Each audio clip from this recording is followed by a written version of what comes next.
Bonjour à tous et à toutes, et bienvenue dans cette capsule portant sur la première période de la Révolution française entre 1789 et 1792. Nous allons faire le point sur le déroulement de cette première phase révolutionnaire, tout en expliquant comment la France est passée d'un régime de monarchie absolue à une république dans laquelle la nation détient la souveraineté. Tout d'abord, la Révolution est une période charnière dans l'histoire française, puisqu'elle marque la séparation entre l'époque moderne et l'époque contemporaine, dans laquelle nous nous trouvons actuellement, notamment l'année 1789, qui est le point de départ des événements révolutionnaires. En cette année particulière, les tensions sont grandes dans le royaume de France. La bourgeoisie, membre du tiers-état, s'est enrichie au cours des dernières décennies et a désormais du mal à accepter les privilèges dont bénéficient la noblesse et le clergé. De plus, le peuple supporte mal la pression fiscale. Les impôts sont en effet très lourds du fait des nombreuses guerres menées par le roi et qu'il faut donc financer.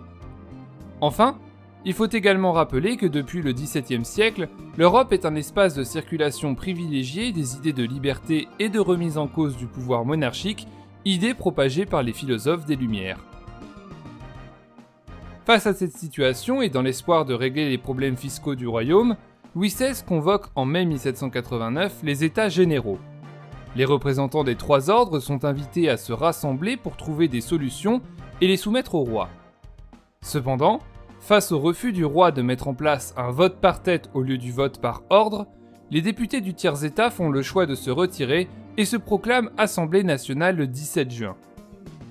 Le 20 juin, ils prêtent serment de ne pas se séparer avant d'avoir donné une constitution au royaume, c'est-à-dire une loi fondamentale qui délimite les pouvoirs du roi et des institutions.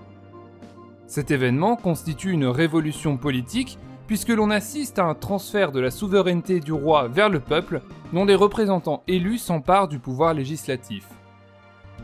Cependant, au début du mois de juillet, une armée se masse autour de Paris et le peuple craint que celle-ci ne soit utilisée pour mettre un terme à la révolte du tiers-état.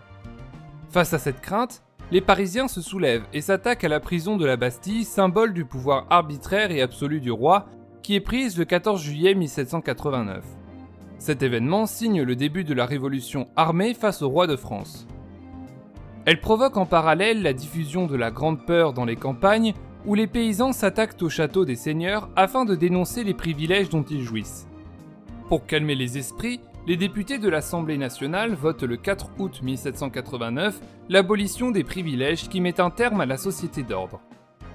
Le 26 août 1789, c'est cette fois la Déclaration des droits de l'homme et du citoyen qui est proclamée par l'Assemblée nationale et qui consacre l'égalité entre les hommes, la séparation des pouvoirs et la souveraineté de la nation. Malgré les tensions, l'Assemblée nationale poursuit son travail et réforme la France. Elle crée les départements en 1790 afin de mieux contrôler le territoire français et pour réduire l'influence de l'Église accusée d'être une ennemie de la Révolution, elle impose la constitution civile du clergé qui force les clercs à prêter serment de fidélité à la nation. Après 2 ans de travaux, l'Assemblée nationale propose une constitution en septembre 1791. Cette dernière est adoptée et instaure une monarchie constitutionnelle dans laquelle le roi dispose du pouvoir exécutif tandis que le pouvoir législatif est confié à l'Assemblée nationale dont les membres sont élus au suffrage censitaire. Il faut bien comprendre qu'à ce stade de la Révolution, la monarchie et le roi ne sont nullement remis en question. Si certains souhaiteraient instaurer une république, la majorité des députés aimeraient conserver le roi, mais souhaitent tout de même que son pouvoir soit désormais encadré.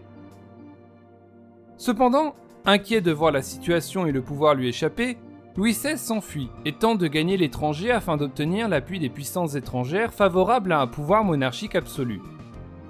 Il est cependant arrêté à Varennes le 21 juin 1791 et ramené à Paris sous escorte. Cet événement déclenche la colère des révolutionnaires qui réclament sa déchéance. Une première manifestation a lieu le 17 juillet, mais est réprimée par l'Assemblée nationale. Dans une tentative de déstabiliser la Révolution, Louis XVI pousse le pays à déclarer la guerre à l'Autriche en avril 1792. Mais les défaites françaises s'accumulent très vite. La tension est telle que le peuple parisien envahit le palais royal des Tuileries, siège du roi, le 10 août 1792 et force l'Assemblée à suspendre le roi. Une convention est élue au suffrage universel et la République est finalement proclamée le 22 septembre 1792 après la victoire française de Valmy la veille qui éloigne pour un temps la menace autrichienne. Enfin, le sort du roi divise les révolutionnaires. Une partie souhaite le préserver, mais d'autres jugent sa mort nécessaire afin de rendre impossible tout retour à une monarchie absolue. La mort est finalement votée à une courte majorité et le 21 janvier 1793, Louis XVI est guillotiné en place publique. En conclusion, la Révolution française est le fruit de tensions vieilles de plusieurs siècles entre les ordres qui composent la société française. 1789 est l'année charnière qui signe le transfert de la souveraineté du roi à la nation qui s'en empare par la force. Les divisions sont cependant nombreuses entre les révolutionnaires, ce qui alimente les tensions et la violence de cette période au-delà même de la destitution et de l'exécution de Louis XVI début 1793. Tout retour en arrière est cependant impossible, mais la révolution ne fait alors que commencer. Merci d'avoir suivi cette vidéo.